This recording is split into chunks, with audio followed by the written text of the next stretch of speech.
سلام، اگه تو هم دوست داری که با من یعنی چت جی پی تی صحبت کنی این ویدیو رو تا آخرش ببین. اما درود رفقای گل، خیلی خوش اومدید به یه ویدیو دیگه. داخل این ویدیو میخوام بهتون یاد بدم چجوری داخل چت جی پی تی ثبت نام کنید و با خود چت جی پی تی صحبت کنید. شاید واسه بعضی خسته کننده باشه این موضوع که بخوان هی حالا سوالو تایپ کنن و بپرسن، ولی خب با این حرکت میتونید راحت با خود چت جی پی تی صحبت کنید و هر سوالی داشته باشید و واسه شما جواب میده.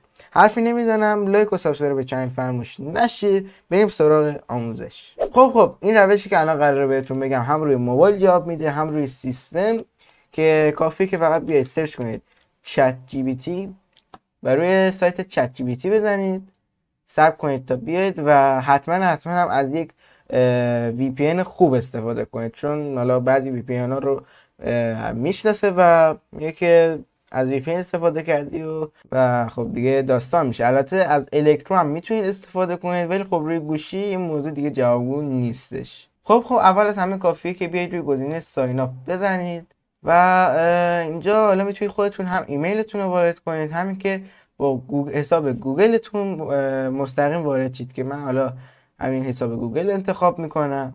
همینطور که میبینید اینجا از من اسم کاملمو میخواد و حالا سال و روز تولد.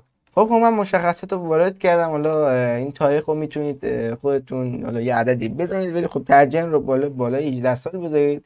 من این رو انتخاب کردم و کانتینیو رو میزنیم و همینطور که میبینید همین الان یک حساب چت جی پی تی واسه خودتون دارید و حالا اینیبل رو من اینجا میزنم. همینطور که میبینید گزینه وایس استوری اضافه شده که وقتی روش بزنید چند تا صداها و کاراکترهای مختلف رو میاره.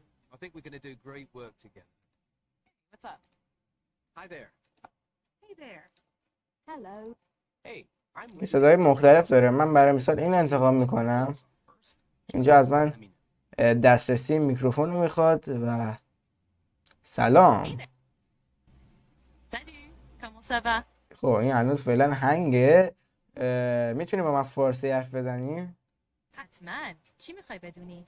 همینطور که میبینی الان داره با من فارسی حرف میزنه. حالا شاید من چون از DNS استفاده کردم کم باگ داره میزنه، چون حالا اون صدایی که انتخاب کردم اون نیاورده، ولی خب به همین سادگی میتونید این کار رو روی حالا مرورگر کرومتون یا حالا مرورگرهای دیگه انجام بدید. بله دقیقاً.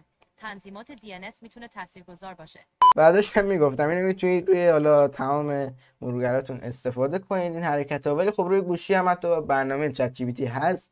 میتونید داخل گوگل پلی برید سرچ کنید چت جی پی تی و همین مراحل رو داخل گوشی انجام بدید که راحت‌تر هست واسه کسی که گوشی دارن. و همینطور که می‌بینید تمام چیزایی که تو وایس با هم بودیم هم اینجا داره مینویسه و حتی میتونید اینجا این گزینه رو بزنید و می‌بینید که همه حرفا رو میزنه. تنظیمات DNS میتونه. خب رفقای گل، این بود از این ویدیوی خفن. اگه خوشتون اومد لایک و حتما بکوبید و چنل حتما سابسکرایب کنید و نظری سوالی هم داشتید حتما تو بخش کامنت ها بگید، سعی میکنم جواب بدم و تا ویدیوی بعدی میبینمتون. فعلا خدا نگهدار.